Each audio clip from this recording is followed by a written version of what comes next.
Terry Bible, and welcome to another episode of Hollywood Kitchen. Today is really cool. I find myself at the home of Roy Windham. He is a film historian, a memorabilia dealer, and has what I would call an unparalleled collection of Hedy Lamarr memorabilia.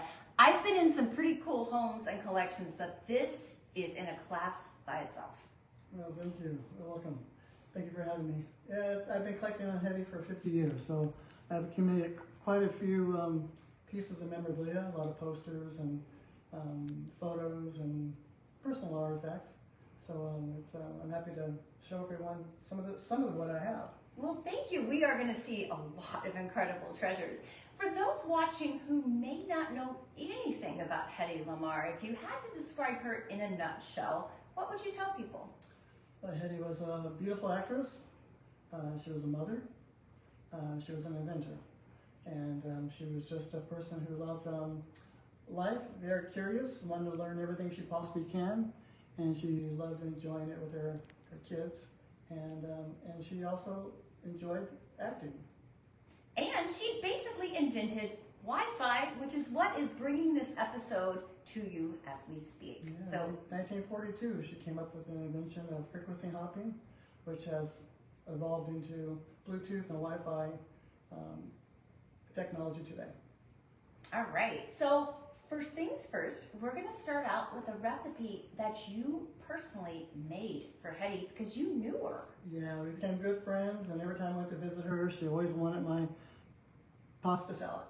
So she was always very excited about it, and so that was a go-to where I had to make sure that I always knew that was going to be on the menu. So sometimes I even stopped by the grocery store before I even came to her house. I knew she was ready for it.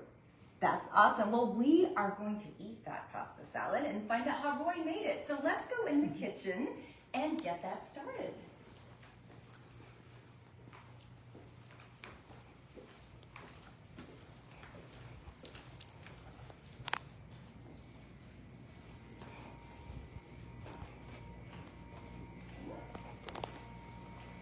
Roy's kitchen is palatial. It almost needs its own zip code. It's huge. Okay, so is this a recipe that you found anywhere, or is this something you kind of created for her? Yeah, it was something that I had always had as a child, and then my wife also liked to make it too. So it just evolved from my mother to my wife to my own creation. The best part about it is it has so many different variances. You can make it almost into any meal, any type of pasta salad you want. Hedy enjoyed more of the, I say Mediterranean, because she liked the feta cheese that I would add to it. So it's just great, but it's so malleable where you could change it to adding gluten-free noodles, to even no noodles. You can make a vegetable salad and not even a pasta in it, depending if you're watching the carbs or not. Okay, I am not. Also, I love how food connects us to those who came before us, to our memories, to our lives. Like, I'm sure every time you eat this, you probably think of your mom, you think of Hedy, your wife. The food is such a unifying factor in so many of these bonds with others. Well, especially with Hedy, because she didn't do much cooking. So when I was there, she liked the idea to help me out sometimes in the beginning. But after a while, she just preferred to watch and eat it. But I remember one time I made one where I squeezed lemon over it. It was just a different version of it. And then I put the peels down the garbage disposal, and I put it on, and she said, "What are you doing?" And I said, "You put the peels down your garbage disposal and makes your sink smell good." She loved it. So anytime there was a lemon around, she made sure she got to do the garbage disposal thing with it. It was always fun for her to do. That's awesome. I like those little quirks about people. That's really cool. So, all right, let's get started in making the salad. Tell us the ingredients that we need to do this. Yeah, so my version is I use feta cheese, kidney beans, grape tomatoes. You can use cherry tomatoes too, but the grape tomatoes seem that they're a little easier to cut up and bite into, where the cherry tomatoes seem to burst.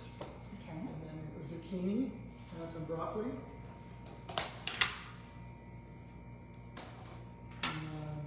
black olives, Okay. and pasta. Okay, so what is the process when you made this for Hedy? Did you just kind of put everything in a bowl and mix it all together at once, or did you have a specific step-by-step? No, I kind of just, I cut everything up, and then I did the pasta, and then I put the I normally always had like leftovers, so I did a whole box of pasta today, but you don't have to typically use the whole box. So Okay. That's the best part about this type of a salad is you can make this even when you have like leftovers. If you have a party and you have leftover vegetable platter, you think, oh, what am I going to do with all these vegetables? Well, you could cook some pasta, and then boom, you have a pasta salad. Okay. So you just do enough just for how many people you think we're going to have. I would do the pasta, then just add the vegetables one at a time on top of it. Okay. And as much as your eyeball thinks it needs. Because some people Alright. like more black olives, some people like less black olives, and just Alright. it goes by taste. I'll make enough for you, myself, and my awesome director and camera lady, Jennifer Stockford. Hey, Jim. Hello, Jennifer. So we've got the pasta in here. Okay. Now we just kind of, Yeah, just as much as you think it would fit in your bowl and everything like that. So maybe there you go. kind of eyeballing it, but I guess that's what you do. With Yeah, these I never sort of did like in things. measuring the cups and things like Measuring that. It was cups. just mostly just what I thought it looked right in the bowl. Okay. Black olives. Well, presentation is very important, as we know. Okay, so we've got the kidney beans. Okay, diced carrots.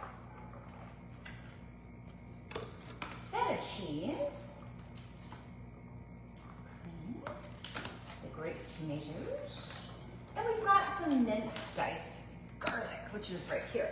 Now tell me about the dressing, Roy, because you sent me instructions for a dressing, but you also said to just use Italian dressing. Yeah, so the thing is you can use your favorite bottled Italian dressing if you have one, but if you would like to make your own, I did carry a recipe where you can make your own.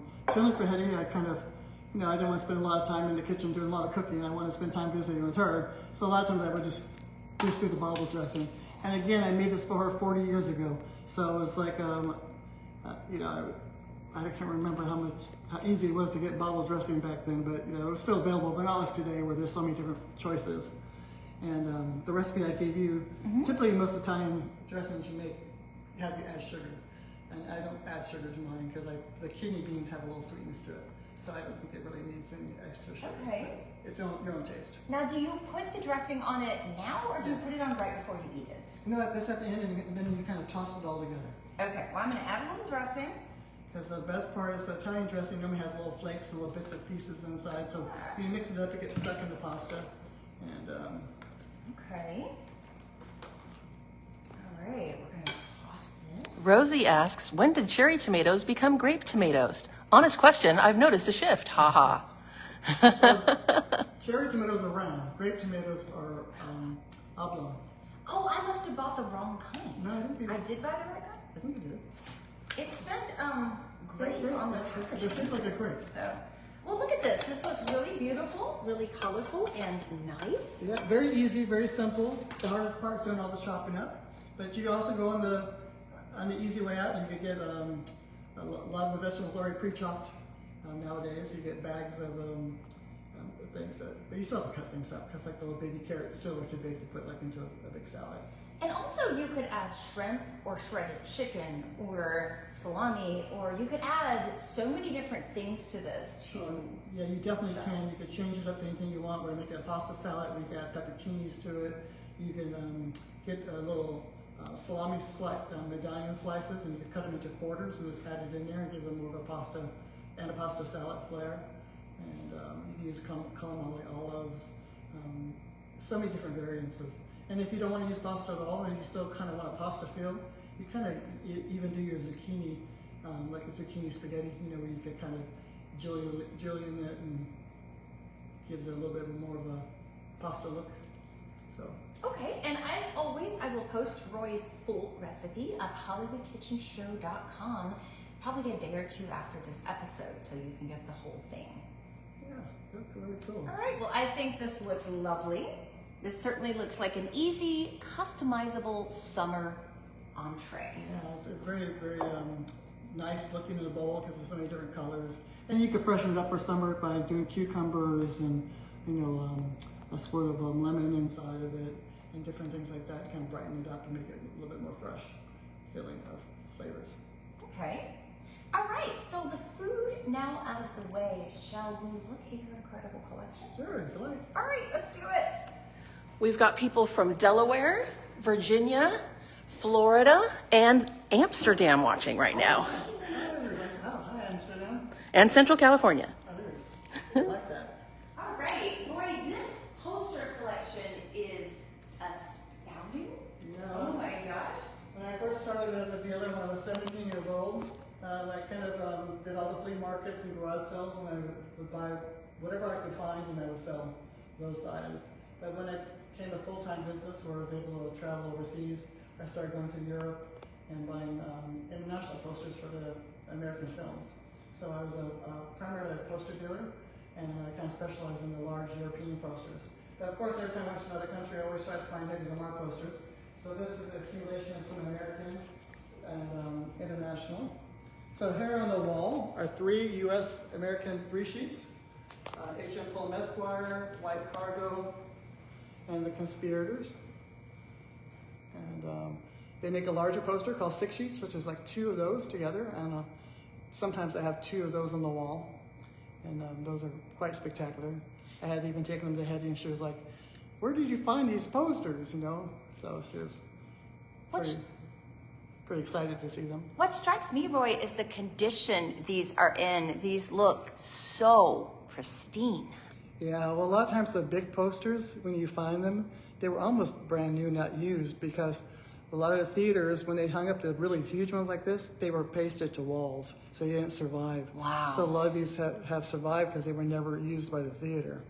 So, and then I had them linen back and restored, but like you see there on the Hedy, that White Cargo one, where Hedy is doing like the hula dance. Yeah? Above her head, I had her, she autographed that there for me. So Oh my she signed her name gosh. on that one.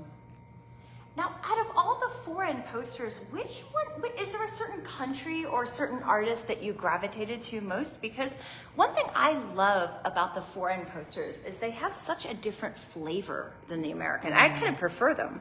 Yeah, well, sometimes they had the advantage because they got to see the movie before it was released in that country because it was already released in the United States first. So the artist got to see what the feel of the film was and can put that into the poster, or maybe a very important scene from the movie into the poster.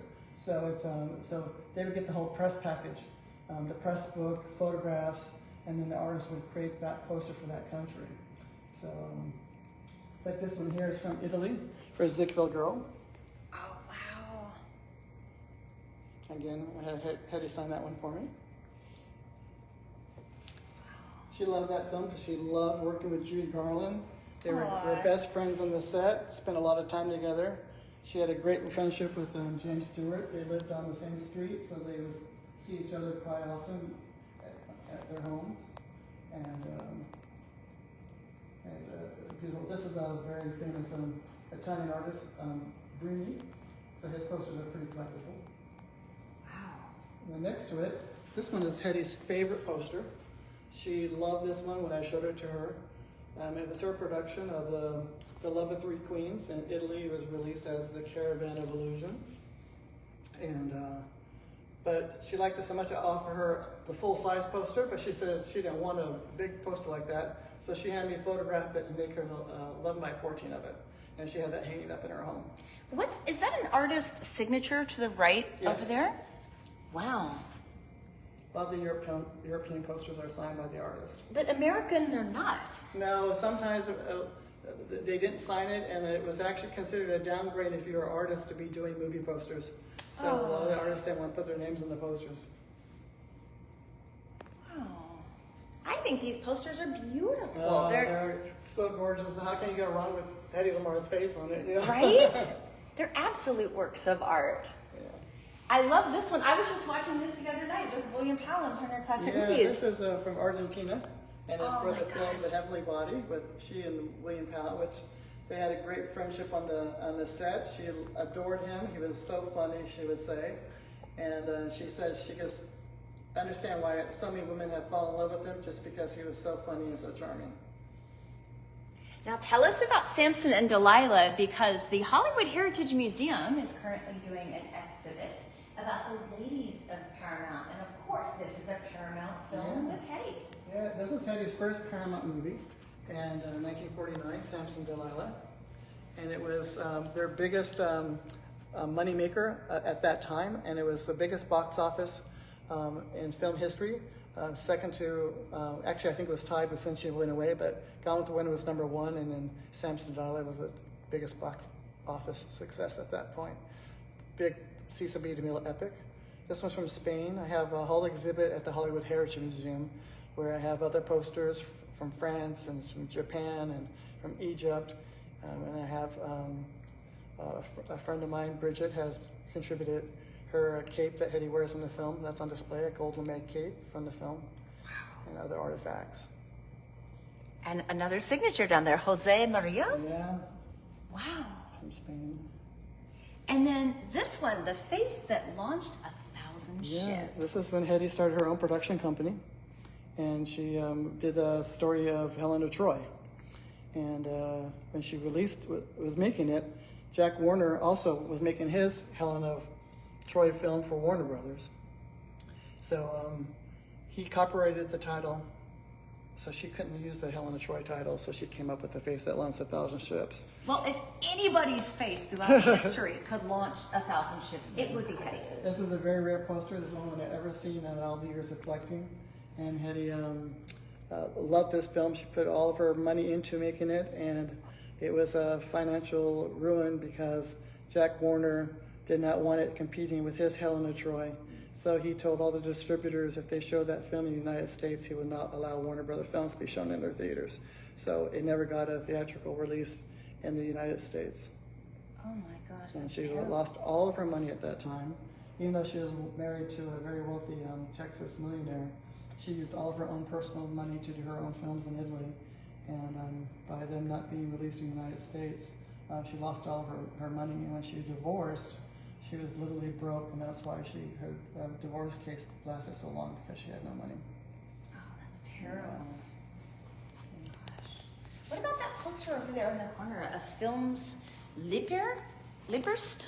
Yeah, that's this on a lady. This is also from Argentina. Wow. That's she and her husband at the time, John Loder. And he really wasn't the main lead. It was more Dennis O'Keefe. But I think Hedy, they did that, probably put him on the poster. John Loder wanted to be in the movie prior of Hedy's called The Strange Woman, another one of her productions. But he wanted to play the part of the 20-something-year-old. And he was in his 40s. And so Hedy went and cast him in that younger role, and I think that was the downfall of their marriage at that point, where he became very angry. So she put him in this movie, and you know, I'm sure there's a lot of, they divorced soon afterwards. Oh, wow. Yeah. It just goes to show, just because you're famous and beautiful doesn't mean you don't have your own set of problems. Well, definitely, she really had a problem with men. This is I Take This Woman from Spain. Again, very unique artwork. I love those translucent eyes on the poster. Oh, yeah. That was a film that they kept having problems with reshooting it. Mayer didn't like the film. He thought they were making her too sexy, and they had to keep rewriting it. They shelved it twice, and then they finally kind of pieced it together with some new footage. Why would you not want Hedy Lamarr to be at her sexiest? Well, what is wrong with that? Louis B. Mayer did not like all the publicity that was being released on Ecstasy. He didn't like his big star running around naked in the film. So he thought he needed to keep her all covered up. So if you saw her early films, she wore all these Adrian gowns, high neck, full length, Up to her chin. gloves, the whole 9 yards, covering her all up. And so he was kind of changing her, trying to make her more sophisticated, yeah. For those who don't know, Hedy Lamarr made a film called Ecstasy over in, was it the Czech Republic? Yes.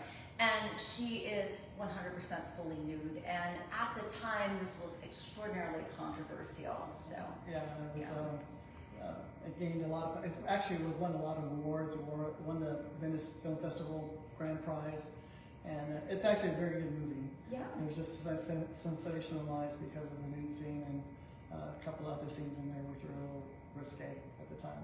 And America has always been a very puritanical country. Well, that was kind of interesting because, when she came here, a lot of actresses liked her or they didn't like her. They didn't like her because of the nudity and they thought she wasn't a real actress. But then other actors, like Claudia Colbert, who was half naked in the bathtub in DeMille films, and they did risque scenes in the early 30s before the code happened. They didn't think anything wrong with it, and they were all great friends. So actresses like Katharine Hepburn was Sean Hedy when they on the set went talk to her, went look at her, and the very famous 1943 MGM cast photo, and they got Mayer in the middle. Next to Mayer is Katharine Hepburn, and next to Katharine Hepburn is Hedy, and they're both facing different directions because Hedy had no problem with her, but she knew Hepburn had a problem with her. So. And Lady of the Tropics. Yes. This is another great one, and I'm sure Hedy gave a tremendous boost to the turban. Yes, it kind of started because it was like one in a row. She did Algiers, where she wore the turban, and then Lady of the Tropics, she wore the turban. So she started a whole fad with women wearing turbans. But a lot of women found out, sometimes you can't look great. If you don't have the right look, you can't look great in the turban because it covers your hair. You have to have a beautiful face to. I should have worn my turban today. I have one, and it is so good for if you're having a really bad hair day, but you need to dress up. I will throw on a black gown and then just throw on my black turban, and that's kind of saved me a few times. Yeah, but, it's very sophisticated. She loves working on this film because she got to work with Adrian, who did all of her costumes for it. They became great friends. They spent a lot of time together when he was married to Janet Gaynor, and Adrian loved her input in all the costumes. A lot of costume designers didn't like Hedy trying to give some advice or some input. They wanted to do their own. Adrian would let her sit and sketch with him, and he even let her design a couple of her headdresses for this film. Roy, I used to model vintage clothing, and a long time ago I did a fashion show, and I got to model a gown that Adrian had designed for his off-the-rack label. And it had hooks and eyes and all these things going on inside the dress that you can't see. And when I put it on, I remember thinking, this guy isn't just an artist, he was an engineer. So the engineer mindset with Hedy and with Adrian, it makes perfect sense that they would have seen eye to eye. And she's like, one of her films, I think it was this one, she had with the turban and a lot of hats, and she's like saying, I don't want to wear another hat in another scene. He goes, well, don't wear it, just carry it. So they had a great relationship with that, and a lot of things worked out for them. And of course, she looked spectacular in all those gowns. And so, yeah, it's fun. Excellent. You have something down the hall Yeah, you'd like to show there's us? more. There's Plenty more. And we've got a lot of questions that we're going to get to at the end. So down here is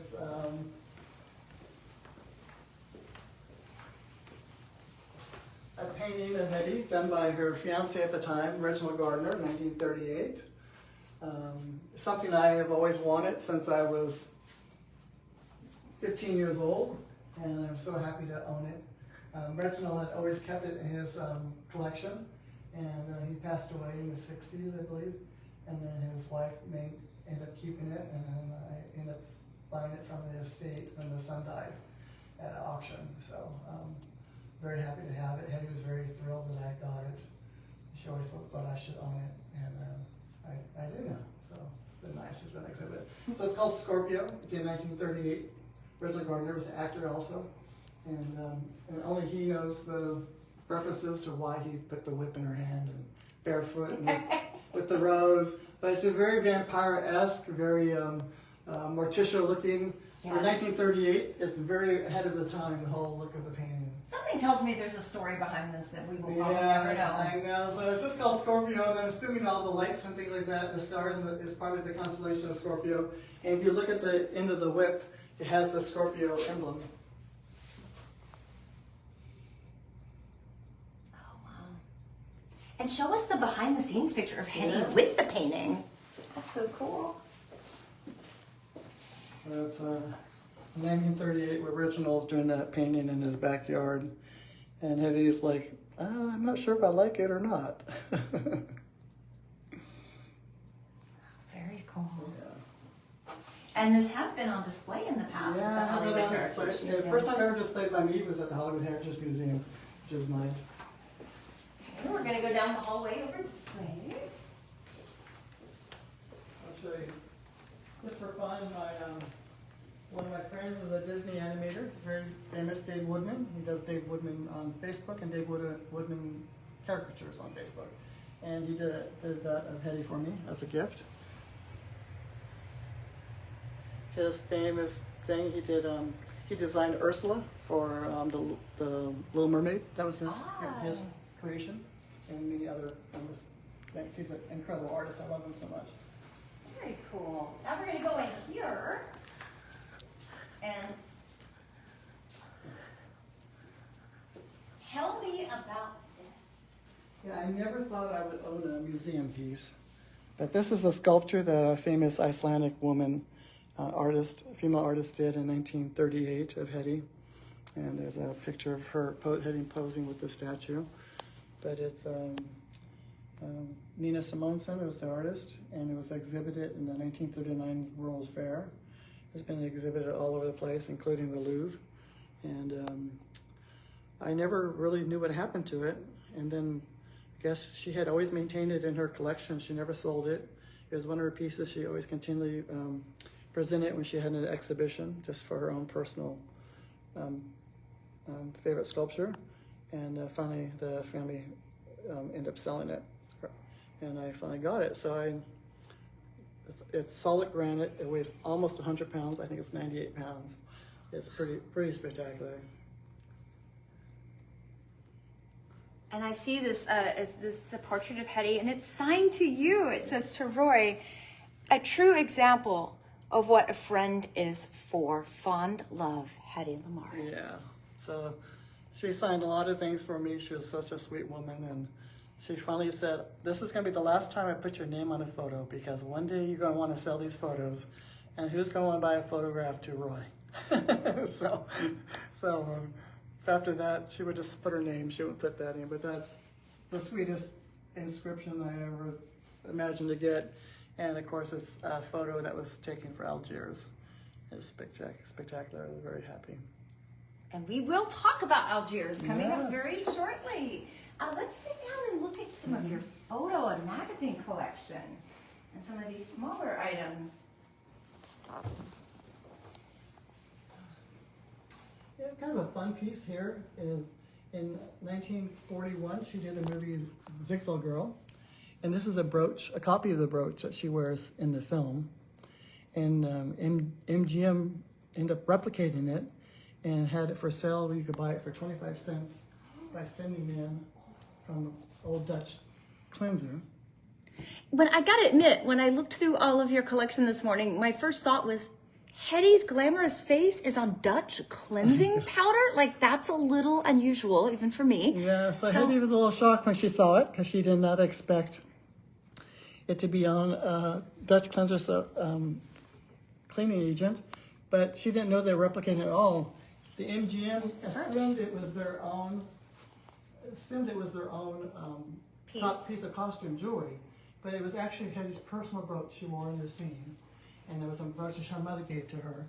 So she ended up suing MGM for replicating it without her permission, and this is a very short run of them made, and I was very excited to see the can of Dutch cleanser that has the brooch on the can. And how to order it. And I'm sure this makes it even all the more rare, considering how briefly this was out. Yeah. So it's Hedy wore a lot of her own personal jewelry in all of her films. She was her favorite thing to do, and she brought a lot of personal things to the set.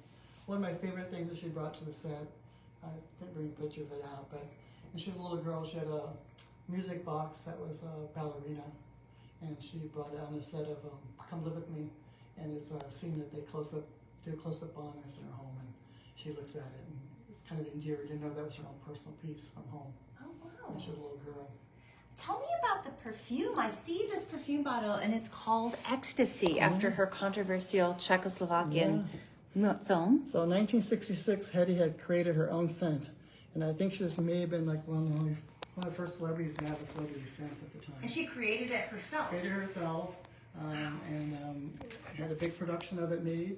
And she had a comeback plan in 1966. And so she just came up with a lot of different things that she was going to do, a movie and things like that. But then she had that shoplifting arrest in 66, and that stopped and put a halt on almost everything. So the perfume is very rare to find, especially full. This is a little tester bottle, which I found has a little bit of a condensed thing in there. So very few people have given this a whiff. So if you want, you can take a smell of this. This is Hedy created the scent herself. So I had a few people already smell it to kind of give me an idea what it consists of, but let's see if you have any idea. Okay, I'll try.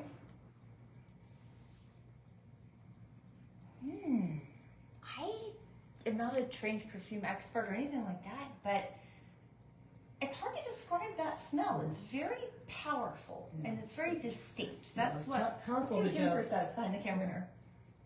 Wow. Baby powder maybe? Because it's concentrated, so it's a little stronger. So one of my perfume experts, Tim Malakowski, hi Tim, he's the one that gave it a scent. He says it has honeysuckle and it has jasmine in it. Those are two ingredients that you can decipher. So it's hard to really give it a true, what it really was like, because this is such a condensed version of it because it's dried out. This is still pretty liquefied, and here you can see that this is like syrup. Oh my gosh.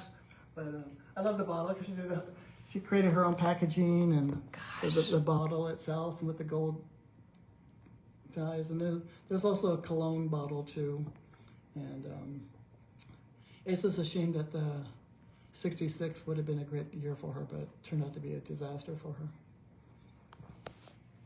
Let's look at some of your magazines. I mean, the black and white, of course, are beautiful, but what keeps drawing my eye is this rich color. Yeah. I love the magazines because a lot of times that's the only time you get to see Hedy in color is on the magazine, because her first color film was 1948. So everyone just saw her from the films in black and white. So the first times they see her in color was in magazine articles and photographs in magazines. So. Wow. It kind of amazes me nobody thought to film her in color or make a film with her in color before that time. Well, they did, but it was expensive. So that's true. The Ziegler Girl was supposed to be in color. And last minute, Mayer shelved it in color and made it black and white because he said that the star power was such tremendous, people are going to see the film anyway. He's not wrong about that one. But can you imagine the Ziegler Girl in color? It would have been, especially with Technicolor if they were doing it at the time. And here's Samson and Delilah. Is this one a... This one's from France. France, I figured. Wow. Beautiful. Let's look at some of your other magazines. This is another one from France, from Tortilla Flat. They love classic Hollywood in France. That is one of the many things that is incredible about that country. They just have such respect for it. Yeah. I forget, but I believe this is Swedish. Swedish? 1938, very early photo of her. Oh, another color magazine coming up right here. This is 1945, 46. This is actually from a 45 film. The picture was taken for Her Highness and the Bellboy, her last film at MGM. And of course, the two most beautiful faces in Hollywood at the time, Hedy Lamarr and Robert Taylor in Lady of the Tropics, cover of Look magazine. They wanted, MGM wanted it to be a team, so they had another picture planned for them to do next, and Robert Taylor kept fighting. He didn't want to work with her anymore because he thought it would ruin his reputation. Why? Because all the bad press she was getting, and then all the critics were saying she was a bad actress, but she really wasn't. She was an incredible actress. I see he was short-sighted. Yeah, it's kind of a shame, because I read one article when I was researching it, and he was not very, very nice about her. Nothing personal about her, just the reputation. He didn't want to be caught up in that. So, she had to fight a lot of different battles, kind of strange battles. Yeah, one thing I noticed is that when a woman is exquisitely beautiful as she was, people just assume they can't possibly be intelligent as well. They can't be a great actress. They can't be an inventor. And I think it blows people's minds to think that she was an engineer, an inventor, and an actress, and this as exquisitely gorgeous. Well, and that's the thing too. A lot of people on the set just assume that all actresses just will act and then they go out in their dressing room. Hedy wasn't like that. She wanted to be involved in everything. So when it was a break time where she didn't have to act, she would talk to cameramen, the lighting people. She would go to the editing room and look at how they edit film. She wanted to play with all the equipment. She wanted to learn how to all work. And I have so many photos of her on the set, behind the camera, and talking with crew. And she loved talking with the older crew members because she said they had a wealth of knowledge. And she learned a lot. It sounds like her mind was panoramic, like in terms of the way she saw the world. Yeah, she was very smart. She spoke, I think, six languages. And so she would go on the set and she would speak to one actor in German, another actor in Russian, another in English. You know, so she was like, she said sometimes she would like, you know, when Louis B. Mayer had her doing 3 films at the same time. So she had to leave one set, get into the new costumes, and go on another set. So she was speaking to, 5 languages in one day. And so she said she was mentally drained. I can imagine. Let's talk about Hedy as an inventor, because I love the story that Howard Hughes actually consulted her about the design of some of his airplanes. Can you tell us about that? Yeah, well, Howard Hughes liked to date the beautiful women in Hollywood. Yeah. So Hedy was interested in because of his, airplanes, and so they dated, and they would just talk about his inventions and his airplanes. And so he would take her to his laboratories and introduce her to all the scientists. And at one time he said, "Anything you want done, my scientists will do for you." And Hedy took that as, "I'm coming back." So she went many times back there without Howard Hughes, and she just went there and said, "You know what? I was at the Hollywood canteen, and the soldiers told me they miss Coca-Cola. They don't have it over there in Europe. I want you guys to make instant Coca-Cola." So they would have to do it because he said that they would do whatever she wanted. So they made the little tablets of instant carbonated thing, and they sent it to the boy, and it worked a lot of times in some countries, but the water in other countries, it is pumped up. But it has evolved today by any carbonated drink that you, in the powder form, because she didn't copyright it or make an invention. That was based on her original idea back in '43. And she had a lot of other things, like where she came up with the idea with the traffic lights for red and green, and she told them that they needed to do a yellow. And so that was her idea. Again, never something patented, she just an idea she just told somebody and they took it and went with it. She just loved it. She had a drafting table in her home. She loved to draw things out. She would design her own clothes. She would, when Howard Hughes said that his dream was to have the fastest airplane there was, and he wanted to go faster. So she just took that as, I'm going to help him out. So she got home and she said, well, she started studying birds. She started studying fish, and she started realizing that the wings on a bird go diagonal, the gills on the fish go out diagonal, but the airplanes all go straight out. Mm-hmm. So she told Howard Hughes and explained that about how fish and birds use their gills and wings, that he should build planes with the wings going on the diagonal. And he did, and his plane went faster. So every plane you see today, all wings go on the diagonal, is based on Hedy's idea of telling Howard Hughes about it. And tell me about how she invented basically Wi-Fi, which started out as frequency hopping. Yeah, well, that was the thing. It was like a ship was torpedoed, and during the war, and there was children on board, and that really kind of hurt her. The whole war really hurt her deeply because she's from Austria, and what was going on in Europe was very upsetting. Her family home was taken over by the Nazis, and she got her mother out of Austria and got her into London, and she was trying to get her to the States, and so she was very connected with what was going on over there. So the government said, we need ideas to help in the war, a call out to all citizens, and it was in the paper. So she started asking questions of people. And when the ship was torpedoed, she started asking people, well, how do torpedoes work? How can you lock onto a frequency of a torpedo? And they said, well, it is sent out on one frequency. She said, well, why can't we keep changing the frequency? And they said, well, there's no way of doing it. So she heard that this musician who was very famous at the time, George Antheil, was in town. So she told Adrian and Janet Gaynor, when you throw your party, I want you to invite George Antheil to the party because I want to meet him and I want to talk to him. And so they invited him to the party, and she met him at Adrian's party. And they hit it off. She and Antheil talked all night long. And then when she left, she took lipstick out of her purse and she wrote her phone number on his dashboard, on his windshield, and said, call me. And they became great friends. And she started want to learn how, her thought was, how does a player piano change the notes by itself? And he said, well, it used to be on a copper roll, but now it's done on paper, with the holes cut in the paper. So she said, well, can't we put a paper roll in a torpedo so that the frequency would keep changing and the enemy couldn't lock in on it? And so they came up with the invention, they designed it, they figured out the piano had 88 keys, so they 88 frequencies that can change.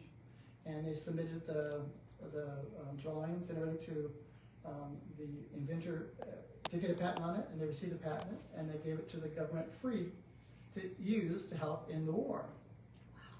They looked at it, and it's got a lot of press saying Hedy Lamarr comes up with red hot invention, the headlines. But when they went to put it, to design it, the designers, they couldn't get past the idea of a player piano. So they were thinking, how small can we make a player piano to put inside of a torpedo? But her idea wasn't a piano inside of a torpedo, it was the rolls. So I just sat there on the shelves, and they just told her, oh, thanks, Hedy, but why don't you just go sell war bonds and help us out? And stay in your lane. Yeah, stay pretty, sell war bonds. But she did, and she made $25 million in war bonds she sold in one weekend. And she had records. She was at the Hollywood Canteen every weekend when she was not selling war bonds. She said that she wanted to be there, anything she can to support the troops. It broke her heart to see all these young men that were like 18, 19, 20-year-old that were going to go off the seas and maybe they would never see again. So she did whatever she can to be a part of their lives. And but years later, they found out her invention really did work, and they did understand it. And they waited till her patent expired before they used it, the government. So they wouldn't have to pay her anything. And then they start using it. It's used to this day, from 1958 to this day. Every weapon created in the world has her invention tied to it, with the frequency hopping. And then it evolved into, the first time it evolved in household use was like when your cordless phone would change channels automatically to get a better signal. And that was the frequency rolling was based on her invention. And now it's evolved into Bluetooth and Wi-Fi. And she was never compensated for any of these inventions. No, I said that she was able to manage to renew the patent, and the state would be worth $30 billion, I think, just based on everyone paying a small portion to the use of that patent, original patent. But you know, she had said, it upsets her and it doesn't upset her, because she said she really did it to help win the war. So she gave it free. She never wanted any compensation for any invention. She never wanted any compensation for anything. It was to do good. So in a sense, she's contributed to the world. Yeah. So that's what I love about her. She's like no longer just known as a beautiful actress or a famous celebrity, but she's a contribution to the world. So it's wonderful for her family to have this legacy of having a grandmother who has touched people's lives in places, you know, small little villages where they have now Wi-Fi. You know, it's all based on Hedy Lamarr's invention, and George Antheil too, who gets credit too. But yeah, it's pretty amazing woman. But you know, when you meet her, like I did, and in my mind, think I'm gonna ask her this, I'm gonna ask her that, I'm gonna ask her this. You know, like I'm gonna interrogate her. She asked me so many questions about me, and that's what's kind of when you leave. I guess I know everyone who left meeting her just felt very warm that she was so interested in them. She had this curiosity. So like when she said, you sell movie memorabilia. Well, how does that work? Well, where do you find it? Well, how much is Greta Garbo's autograph worth? How much is mine worth? How much is, you know, and so she wanted to know everything and how the whole part of it. And that's the way she was when she met anybody. She wanted to know all the details of how they what fertilizer they used when they were doing her lawn. She had a great relationship with all of her staff, her employees, people on the set. Everyone just adored her. She would like bring her lunch and share it with the grip. And she was like one of my favorite photos of her. She's in a war bond parade, and she hadn't eaten all day. And the guy was standing on there, and he's holding his lunch pail. And she goes, "Do you have food in that lunch pail?" He goes, "Yeah, I have my sandwich." She goes, "I want a bite." And so he opens it up and he hands her a sandwich. So she's taking a bite of the sandwich. The guy has this big grin on his face, this photograph you see. And then she gave it back to him and he says, "I'm going to keep the rest. I'm going to show my wife at home. Hedy Lamarr took a bite out of my sandwich." So it's one of my favorite photos because she was just so down to earth like that. I mean, what celebrity is going to say something on the street, "Hey, I want a bite of your sandwich"? I mean, it's just, that's the way she was. Even when she built her home in Benedict Canyon, she wanted a chicken coop, and she wanted a vegetable garden, and she was out there all the time. She collected the eggs, and she had her ranch was called Hedgerow, and she would stamp the eggs with her rubber stamped Hedgerow Farms, and she would sell her eggs, and so it's I always say I don't know, that is an insult, but she was very childlike. Just wanted to have fun, just enjoy everything there was, to learn how to operate a movie camera, to collecting eggs in the morning. And she's just a very sweet, fun woman that we would sit many times cross-legged on the floor, play backgammon, and drink a beer. She was just that much fun. I'm just hearing all of your stories. I just feel so sad I didn't get to meet her because what an incredibly vivid portrait you paint of what she was like. She was just, I'm very, very honored. I mean, I have a lot of friends that collect celebrities. A lot of the celebrities have passed away long before they even started collecting. So I was lucky to collect someone who was alive, and my dream was to meet her at an event where I could get an autograph or something like that. But the idea that we became friends just blows my mind, and a lot of my friends were always jealous of that, but they loved the idea that I was able to meet her and form a friendship with her. So she was an amazing woman. I'm glad to do whatever I can to continue her legacy, to let people know more about her and enjoy her films. But she had mentioned that they're going to show, Stars of August? Yes, Turner Classic Movies does a series every August. It's called Summer Under the Stars. And they basically, every single day of August, they dedicate 24 hours to like a different star. And I think Hedy Lamarr Day, I think it's August 19th. So they're going to show like 24 hours of Hedy Lamarr films. Yeah, I know they're showing Samson and Delilah. So many people at the museum had said, "Oh, I haven't seen it. I got to see it. I hope it's coming on TV soon." So everyone out there who had mentioned that to me, it's going to be in August, August 19th, I believe. They're showing Samson and Delilah, and it's a beautiful print because they have maintained they found a 3-strip Technicolor print, and that's the print they normally show. So vividly, is so beautiful, and even the Blu-ray copy that's out on that is gorgeous too. Well, speaking of Blu-ray, Roy Windham and I just did the DVD commentary recently for her film Algiers, which was her American debut, and this week it is officially out on the market from Film Masters. Yeah, very exciting to be involved with that, and then having the film restored to original 1938 version, very crisp and clean. We do the commentary, so we get to tell stories about things I knew from knowing her at Hedy, as well as things that we kind of researched on the film itself, not just Hedy Lamarr, but about Charles Boyer, about Walter Wanger, John Cromwell, all the different people involved in the film. So we did got some good information on that, so you should grab that copy. And then the little booklet inside is liner notes I wrote, an essay on the film itself, and the pictures inside the little booklet are for me. And I was blown away because when Film Masters asked us to do this, they sent me a link where I could watch the film. And I did several times, of course, but watching it on your laptop is one thing. But when we went in the studio to record, you probably remember, I just looked up at the screen. I was like, oh! And the Film Masters, the lady said, Crystal said, "Carrie, you've seen the film." And I go, "Not like that, I haven't. Not like that." Because seeing it really big just... It's so incredible to see a film on big screen. Oh, gosh. And even though our TVs are bigger now than ever, but it's still audience participation and just the visual. It seems like you see more things of the film when the screen's big. You can see background stuff. If you like furniture or artwork, there's things that pop out to you that you had just missed on a smaller screen. And it was pretty exciting. But Carrie had originally been involved in doing the commentary on it, and she was so sweet to ask me to join her. So it wasn't Film Classics' idea, it was Carrie's idea. So I thank you very much You're for so including me. knowledgeable, and this is my first time I'd ever done a DVD commentary, and I guess as it got closer, I started just getting so stressed, and you were so generous with me because you gave me all these wonderful stories, and then I kept thinking, why doesn't Roy tell them himself? Because it's so much more authentic and better coming from you than it is coming from me just trying to retell them, because you were there. And you had so many great insights. Like, I was so grateful when you said yes and could do this. I was like, this is so good.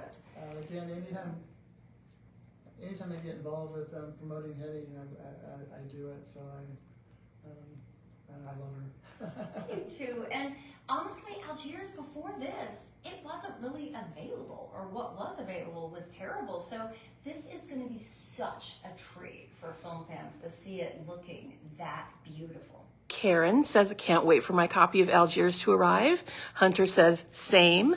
And Elena says, I will get the DVD. Thanks. Filmmasters.com, by the way, is where you can order it. Well, I just got mine yesterday. Me too. So I'm assuming everyone else will begin theirs very soon. So yeah, so don't. It's not just you. We just got it on their release date, so it's just now it's in the mail. So that it's fun. It's good.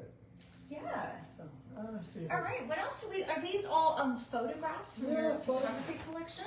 Photos. She did not take a bad picture, like, ever. It was not possible.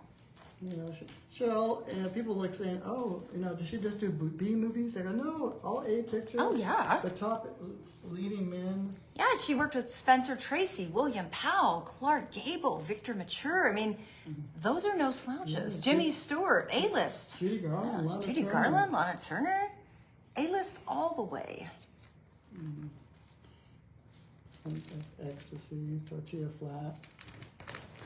Wow.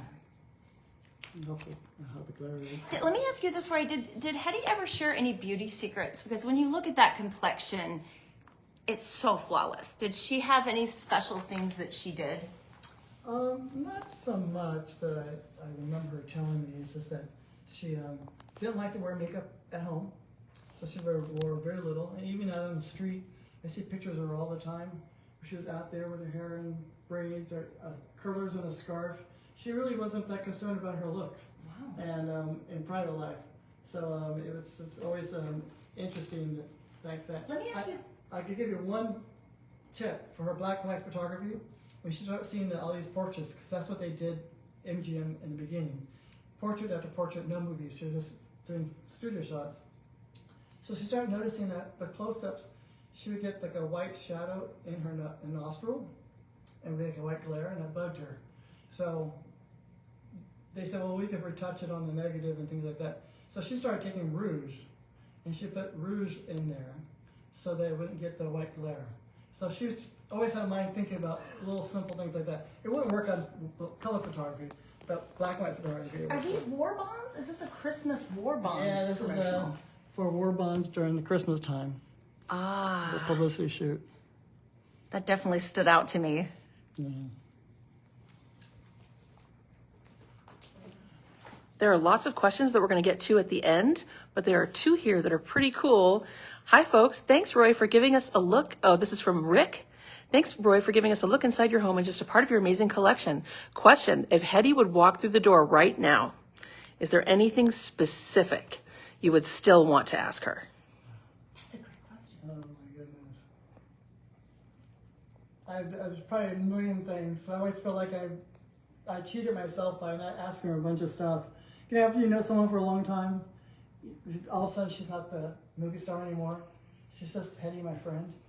And so I would go there, and we wouldn't really talk about Hollywood that much, And so I can't think of anything that comes off the top of my head. I mean, I'd like to know more about other actors that she worked with. I never asked her what was Clara Trevor like in Crossroads? What was, you know, so certain people I didn't ask her about that she had worked with. So people like that, but I asked about the main characters like Clark Gable and things like that. So she had a good relationship with almost all of her leading men, except for Spencer Tracy. It was a difficult one for her. He drank a lot, and her English was brand new, so she had a hard time understanding him because he mumbled quite frequently. And then he became angry with her because she couldn't understand him. So there was a lot of yelling at her, she said. Oh my gosh. And she knew that was another reason why Hepburn didn't like her so much, because her relationship with Spencer Tracy. So she worked with him 3 times. But all the pictures of them together seem like they love each other. But Good acting. he said in Boomtown, when he's poking her in the arm, he said he poked me so hard it bruised me. He was kind of not very nice to her. She said. Should we spill the tea and have you talk about the Joan Crawford story with Hedy? If you like. Should we do it? Yeah. Okay, tell me the Joan Crawford story about Hedy. Well, Hedy was, William S. Van Dyke was the original director for The Women. And his first choice to play Crystal was Hedy. And Louis B. Mayer said, no way, I'm not having her play trashy perfume counter woman. You know, that's not what I want her to be. So she said no. But then Cooker ended up taking over the directing part. And so he was directing the film. So he was on the set. Mayer said, send Hedy over to the women's set, because I have all my top actresses in that film. So I want Hedy to be on the set too, so we can have pictures of all my Indian actresses together. So she got there early, because she typically was that type of person. So it was Cooker and the crew. And Cooker said, when I found out that you were the original choice for Crystal, I went crazy, because I wanted you as Crystal too, but we can't. He goes, Hedy, do me a favor. Read me a line as how you would do Crystal. And so Hedy started reading off the script. And of course, who walks in at the time? Joan Crawford. And seeing Hedy doing her lines made her blow a gasket. And called Hedy every name in the book, not very nice things either. And no one came to Hedy's defense. And Hedy was like, looked at Cooker and looked at the crew, and the crew kind of all turned their backs and kind of like started doing their jobs. And Cooker just stood there stunned, but didn't say, oh, Joan was my nothing. And just left her hanging. So Hedy just tried to defend herself, but then she just gave up. And then they had to take pictures. So there's a famous picture of the two of them on the set, posing together like they're great. If you look close in the picture, I wish I had it in here, you see a little tear in Hedy. Her eye looks a little watery. Oh yeah. But she was able to fight it back, and so it was, it was tragic. And Hedy had a lot of other roles too that would have been great for her that she didn't take or weren't officially offered to her. Like there's a whole lore of Hedy turned down the Gaslight. I mean, not Gaslight. She turned down Casablanca. Well, Warner Brothers wanted her for Casablanca, but Mayer said no. He wouldn't let her do the role. So she never had a chance to even read the script or anything like that. But no one wanted to do Casablanca. Everyone said no to it. And then finally it was Raft and Ingrid Bergman, which is great, and the script had to be continually rewritten. Even during filming, they kept rewriting the script, and it turned out to be this classic. Which is a miracle. Yeah, and Hedy says, she says she did read the script, and she said it was a horrible script, but when she saw the movie, it was nothing what she read, and she said she would love to be in it. And Hedy loved the movie so much, she did it on Lux Radio with she and Alan Ladd. So she did do Casablanca, and it was good. So if you listen to Lux Radio, go on YouTube, it's on there. A lot of her radio shows are on there. They're so much fun. Same thing with Gaslight. Now, Gaslight is her biggest regret. Because when they offered her Gaslight, the director was George Cukor. And Hedy says, I will not work for that man. Fair. She had no idea about the script, no idea about who was going to be the lead. She just said no. And she got script approval in 1942, so this was just kind of before her Gaslight was in production. But when she said she found out that Charles Boyer was the lead, her biggest regret, because she would have done anything work with him again, because they were such great friends. And so that was her regret. And then she loved the film. Again, loved the film so much that she did it on Lux Radio, which she's great, as always. I say she's great in everything. And so that's a fun one too. She said, Ingrid Bergman was magnificent in it. She says she would not have done anything different. Hedy said I would have done maybe a little crazier at the end with the knife and things like that. She said I think I would have kind of pushed it a little further, like I was really switched over to being, I lost my mind. And literally, you know, that's what she said she would have done differently if she would have fought for in the film. And but she turned on Saratoga Trunk, which not that great of a movie anyway. Ingrid Bergman took a lot of her role. Sometimes you just never know, though. There's so many times in life when you kind of think, what if I had just done this instead of that? But you don't always know how things are going to turn out. I mean, Hedy had to fight for all of her roles. I mean, she didn't have script approval, so she had to just do the movies that they told her to do. Yeah. And so the only film that she was able to fight for when she didn't have script approval was H.M. Pullum Esquire. And they finally gave her that, and she got her best reviews ever at the time. And then after that, after that, in 42 is when she got the script approval, and she did 3 films that year. And she wanted to always play an exotic, sexy role, so they dangled white cargo in front of her. And she like read the script, and she's thinking like, making tiffin? What is here I've been learning my perfect English without an accent. Now they want me to speak, you know, this broken English, you know. And but she's magnificent in it. I love the film. It's one of my favorite films of hers. She's such a seductress, evil and childlike, and so many different aspects to the role. And by doing that role, Louis B. Mayer had worked with her several times on the Lux radio show, so he had always wanted to do a movie with her. So he originally offered her to do in 46 The Story of Ruth, but it never went into production. So she was going to do that with him. And then when he did Samson and Delilah, she was one of the top ones he considered. So he interviewed her, asked her about it, how she felt about it, and she said she would like to do it. And he goes, "What's your best acting role? The movie I should see." So she had just did her own production of The Strange Woman, a Ben James Williams novel that she bought the rights to and produced. And her character has many different aspects of her, where she plays a youth to the evil woman. And he liked it, but he just wasn't sure about Delilah, you know. And so the film man said, her projection said, have you seen White Cargo? He goes, "No, I haven't seen White Cargo." He goes, "You got to see White Cargo." So they called in Jim, had it sent over to his house, the White Cargo film, and then they watched White Cargo. And then the movie's over, Jamila says, "That's my Delilah." So doing White Cargo got her Samson Delilah, her most famous role, and the biggest box office draw of Paramount at the time. We're saving questions until the end, but I think now is the perfect time to ask this question from Rosie. Roy, have you ever considered writing a book about her? I have for decades. Do it. You know, so, and actually Hedy and I were working on a book together. At one point she kept on talking about her autobiography, which was written by just taped interviews that she did with the ghostwriter. And then they exaggerate a lot that she didn't like, and a lot of mistruths are in the book, based on real stories, but then they made it more salacious. But the contract didn't give her final approval, so she couldn't stop the book from being published. So she always was upset about the book, and so I said, "Why don't you do I don't really want to do a whole new book."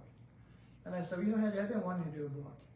I want to do a book on my collection, my photographs, my posters." Please. And then I said, "So how about I have a picture of you and Marlene Dietrich in there, and you tell a story about Marlene Dietrich. I have a picture of you on the set of Samson Delilah, and you talk about what it was like with Mr. Mill." And there'd be stories like that. So I love the idea. So she came up with the title of the book, Face Value, and by Hedy Lamarr and Roy Windham. And we have a contract in here that she wrote up to have her lawyers send to me and sign, and we're working on the book, but kept losing interest in it. She at one point said, which is kind of a little hurtful, that she's afraid that if we finish the book that I won't want to see her again. Oh no! And I'm thinking, like, never do that. all these years of our friendship, I wasn't like trying to do a book with you, it was just another fun thing to do with Hedy Lamarr, you know. Yeah. Just like I had long hair in a ponytail, and I gave her a pair of scissors, and I said, "I want you to trim my ponytail because I want to tell everyone that Delilah cut my hair." And she thought I was crazy, but that's just I was young at the time. I was just having a lot of fun, and so then we just stopped working on the book, and so that kind of put a hamper on the book. I'm still on it. I mean, obviously, I have a great collection. I have time where I can do it now. So it'd be the same format. It wouldn't be the face value book. That's why I created my Hedy Lamarr Facebook page. It's called Hedy Lamarr Me, because I thought that would be the title of my book. That is fabulous. So I can tell my stories about knowing Hedy, collecting Hedy, and showing off my collection. And because I think it would be another way for me to, again, to promote her, what she was like as a person, not just a movie star. And just to like to know, I think that people like to know what their favorite star is like at home. And I have that because I would stay with her sometimes up to 3 weeks at a time in her home in Florida. So we did everything together. Her favorite thing to do is she would like, I would get there, before I even brought my suitcases in, she'd be like out on the porch waiting for me, and she'd say like, "Let's go to Chocolate Shake." And she'd jump in the car, we'd drive to the Steak and Shake drive through, we get the shake, we sit in the parking lot, we were on a date, and we would drink chocolate shakes and just talk about life. And it was her favorite thing to do, and we did it often, and she liked her chocolate shakes. I am so upset that I do not have a chocolate shake in my hand right now. We should have made this part of the episode. Oh my gosh, that's so cool. She was a fun lady, and you know, we did everything where, you know, her artwork, we did artwork together all the time. We would draw and paint, and we would go swimming 2 o'clock in the morning, you know, just whatever it was. And she loved listening to talk radio. Sometimes she would call in and give advice on talk radio. That's so awesome. So she was just a fun lady. And the thing is, she wasn't the glamorous Hedy Lamarr from the films. She was a 70-plus older woman. So around the house, she looked like a little old lady. We'd go out. She'd just wear a pair of jeans on, some sneakers, a little sweatshirt with maybe a little design on it, a little Gilligan Islands hat, you know. And we'd go out in public, and then all of a sudden she became Hedy Lamarr. She would just like walk through the mall like walking down the street like Ziegler Girl, you know. And people would look at her like, who is this woman? And they didn't know, some that maybe knew who they were saying, most didn't, but they knew she was somebody or something. And I just got I got to see in person, because I got to see her in the morning, tired, and you know, and aches and pains, and taking her to get the hearing aids, and taking her to the doctors, and all that type of stuff. And she came to life in public. It was amazing to see people's responses to her. Just gravitated to her, and she was very kind to people. She loved giving compliments out. One of my favorite stories is she went to a young girl at her son's school. She went to pick him up from school, and the little girl was there, and she said, "You're Hedy Lamarr." She said, "Oh yeah, I am." And Hedy said, "I love your bracelet." And the little girl said, "Oh, it's not real like yours." And she goes, "Oh, I still think it's beautiful. Where'd you get it?" In some local dime store. So Hedy went to the dime store and she bought the bracelet. And then she goes to school the next day and showed the little girl, "Look, I got myself one." And the little girl was so ecstatic that Hedy Lamarr bought her bracelet. And so she just did little things like that to make people happy, and then she would tell me, and people would think it was real anyway when I was wearing it. Speaking of bracelets, yeah, Hedy got me this bracelet, and she had Hero put on it because she said I helped her out with so many different things. That was her hero. Oh my God! And she says the reason why I came up with Hero because HE is for Hedy and RO is for Roy. And so I took those two initials of our letters of our first names and put it together. And she goes, "So when you wear the bracelet, we'll always be together." Oh my gosh. So she had a great mind, even to come up with that idea. It makes me want to cry. I don't want to start crying in the middle of an episode. I did cry when I was talking about it at the museum. I just touched. I never really cried at it, and then I kind of got a little sentimental when she had remember her saying like, you know, we'll always be together when you wear it. Very, very. Jewelry and food are both very personal things, you know, and that's kind of one of the things I really try to do with Hollywood Kitchen. Even if the stars didn't technically make the food, it's a conduit or a way to just look at them as real people, real human beings, because They might have been sex symbols, bombshells, icons, movie stars, but at the end of the day, they're people. Yeah. And when you hear these kind of stories, which you are a goldmine of stories, it just hits home the impact that they made, not just on film, but just in their life. Yeah, she was that's what I'm so honored to get to know her, because I really got to know her. And so I would have been surrounded with the beautiful posters and beautiful pictures, but not really knowing the woman. And to now know the woman, it's just an amazing gift to have. So let me show you a few more other things. I would love to see that. Let's just be good on this small. Some letters and those are two pre-Hollywood in Europe early postcards of her when she was doing films in '33. She would send me little notes and just saying thank you.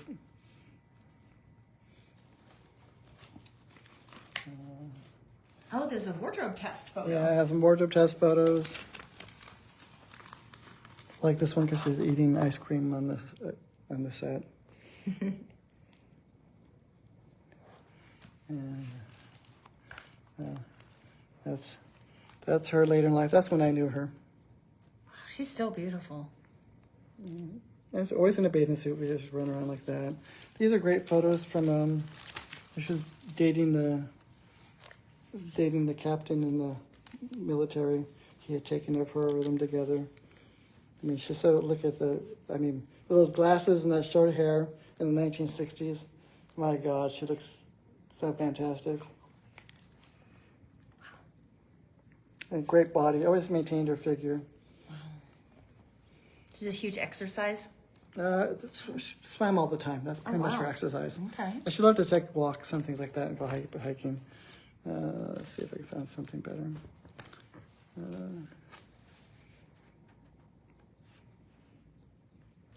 Please write that book, Roy. Selfishly, I need this book. I think everybody watching is going to need this book. Here's Hedy with her good friend Arlene. Hi, Arlene, if you're watching.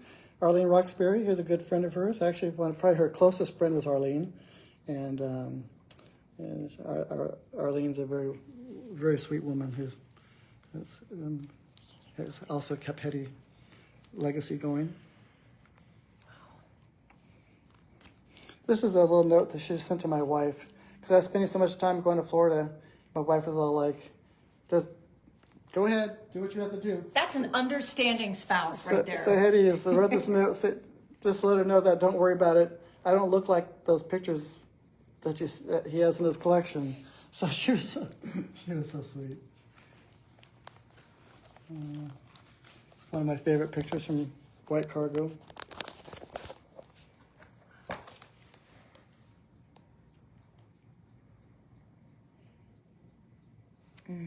Yeah, very almost 3D, And just some more Christmas cards and.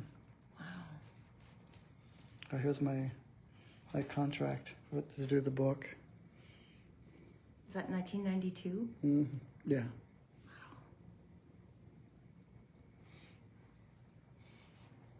I had one thing changed. She wanted to own the rights to my collection after the book was published. No, we're not going to do that. So I had to have it changed it and.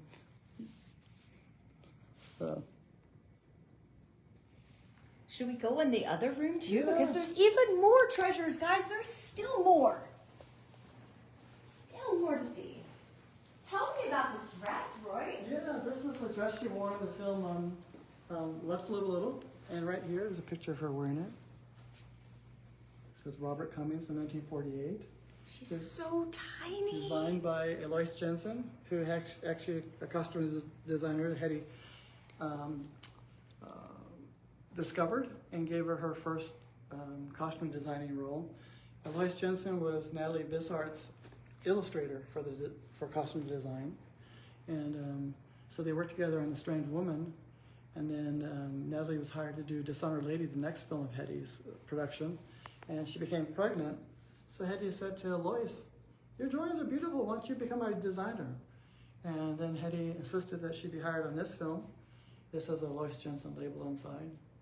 And then Hedy insisted that she be added to Edith Head's crew for Samson Delilah.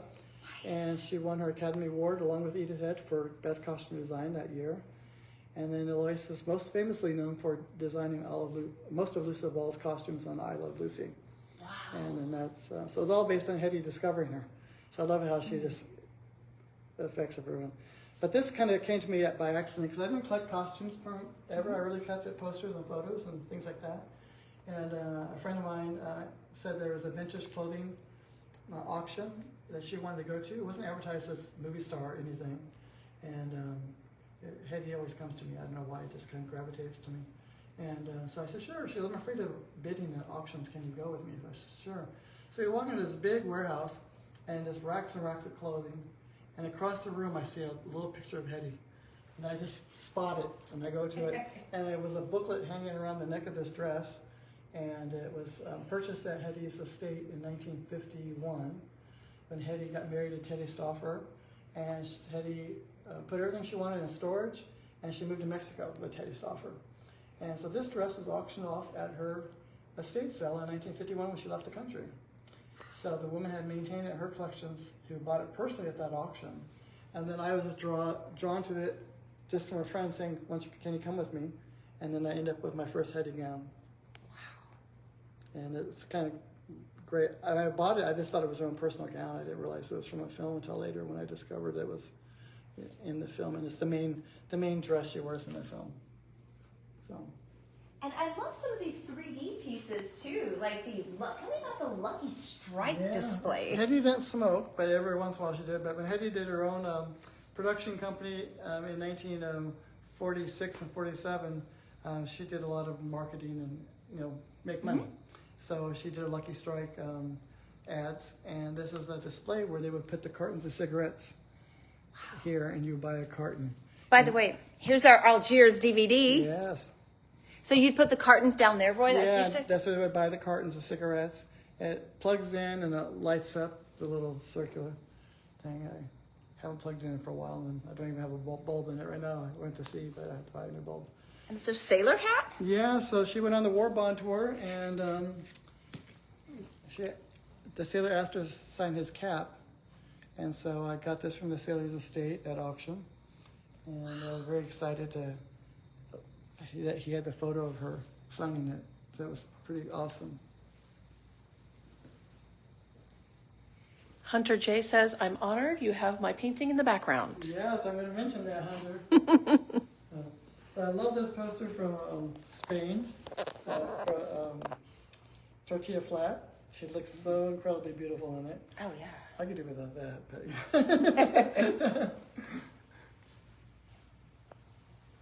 Oh, Ecstasy. Yes, this is an original Czechoslovakian first release 1933 poster. Very rare and very symbolic artwork in it with the eyelids and the drawing across the bottom with her laying there. Oh, and these are by Eloise Jensen? Yeah, well, this one's by Eloise Jensen, and this one's by Leah Rhodes for Experiment Peerless. I haven't framed that yet. And these are American half-sheet posters, Comrade X and Come Live With Me. MGM like to do yellow, so when it's outside, I was gonna say. People from the street would notice the bright yellow. Makes sense. So up here I have a painting done by Henry Clive, very famous illustrator from the 20s and 30s and 40s and 50s. And it was used on the cover of American Weekly magazine. And she was as Madame Dewberry. It was called Pin-Up Girls of History. So he put her into Madame Dewberry. But Hedy is actually wearing a costume from Marie Antoinette. I was going to say, that's what I thought that was She went to William Randolph Hearst party in 1938, and she went as Marie Antoinette to the party wearing that dress. And then he used it in 1946 to do the painting. So I have the original painting, which is pretty awesome. Didn't Norma Shearer go to that party as Marie Antoinette as well, or am I getting that mixed up? I don't know if she went as well. Because that was the year she made that film. Oh, no, 36 was mentioned that, right? I think it was 38. 30, I'll you're check right, the diary, but I think yeah, 38. maybe you're right. Yeah, I don't know. We'll find out. So, and then here, this is a painting by Hunter J Galleries on Facebook, and Hunter J on Facebook. He did this white cargo poster, and he was wonderful enough to gift it to me. Very, very kind of him. Very incredible artwork. You have to go to his site. His nature paintings are spectacular. You can't even believe they're paintings. They're so beautiful. Wow. And I have so many favorites of his work. And then below that is a lobby counter display for Max Factor lipstick. I love that. Yeah, so it's eventually one that would sit on the cosmetic counters at the store. I would have bought any shade of lipstick if Hedy was advertising it. I am very susceptible. And then over here is an insert, these American insert paint posters. And I take this woman. I love the Lady of the Tropics and that pink bamboo.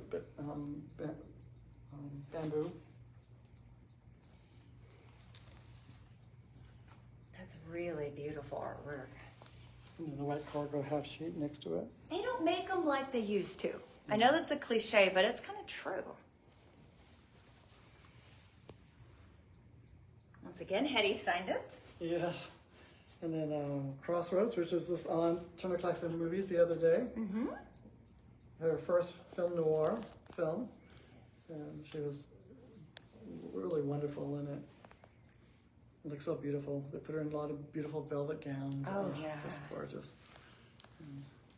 And we'll conclude with Hedy's art. Yeah, so this is all her art. That she did a lot of abstract things, and we went to the framing shop, and she had those hanging on her wall, so she actually framed them herself. We sat down many times on the floor, just drawing, and some of these I remember her doing. So I was very excited when I bought these from the auction that the family had consigned it to. So I have all the ones that she had hanging on the wall. Well, most of them, I know there's a few others that I think they kept. Wow.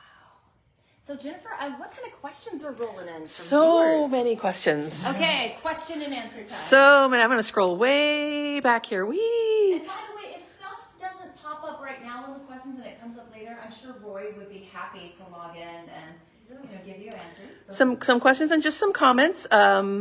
What an awesome and amazing home Roy has. How kind of him to open it up to Carrie and us today. That's from Gary. Daniel says, beautiful home. Catherine says, this is much better. Greetings from Norfolk, Virginia. Oh, maybe because I was sideways ever. And then kind of scrolling through, everybody's watching. It shows you when everyone's watching. Cherry tomatoes, we addressed that. The grape tomato. This Jinkies, that looks yummy. Perfect for a warm summer day. Regarding the recipe, that's from Gary. Karen says, looks delish. Karen says that she's chiming in from Chicago. Hunter J was chiming in from Asheville, NCC.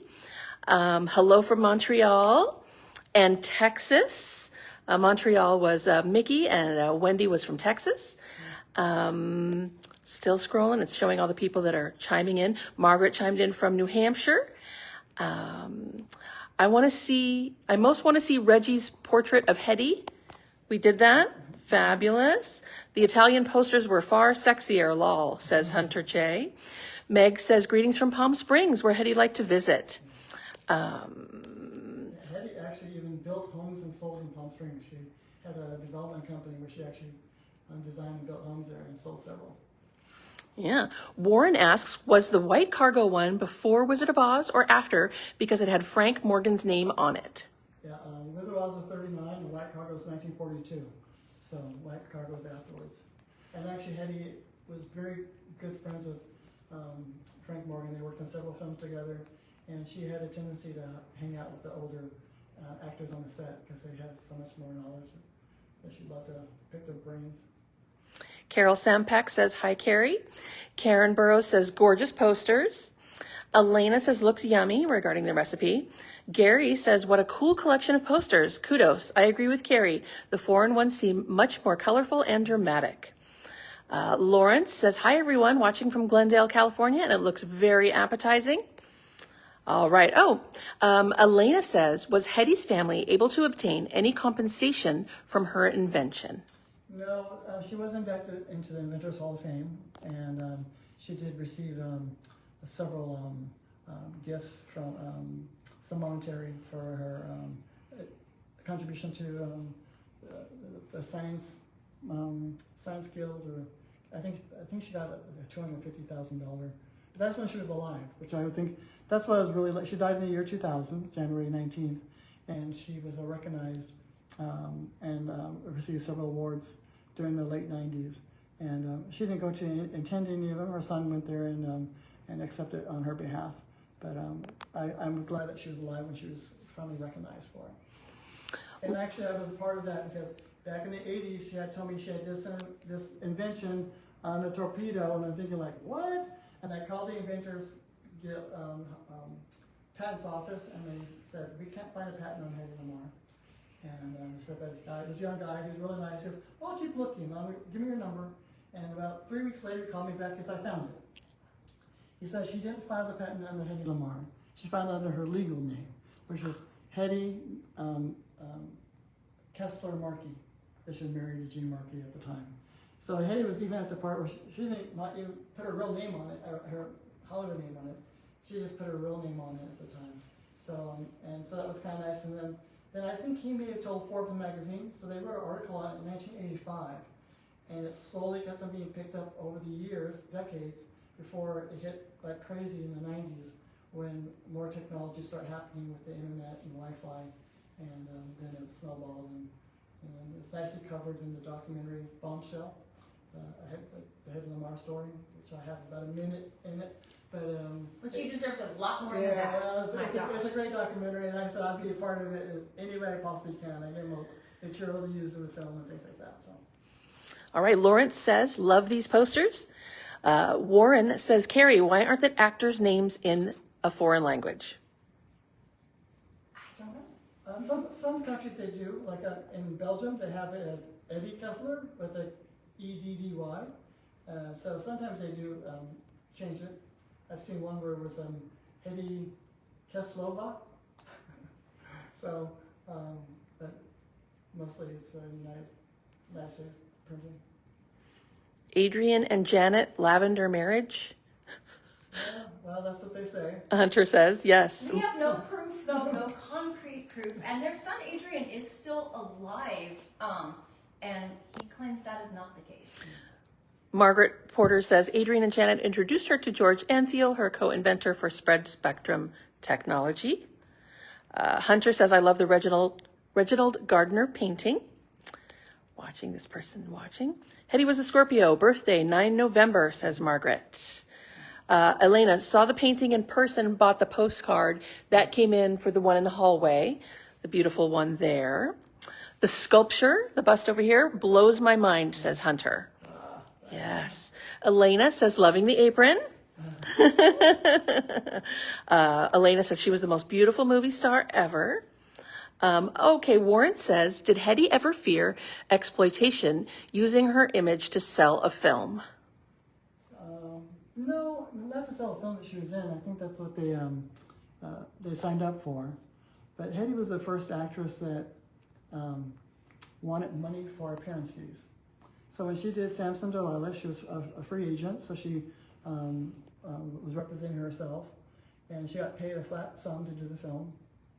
But then they wanted her to travel to New York and all these other places to promote the film. So she said, well, I want to be paid to do that. I want $5,000.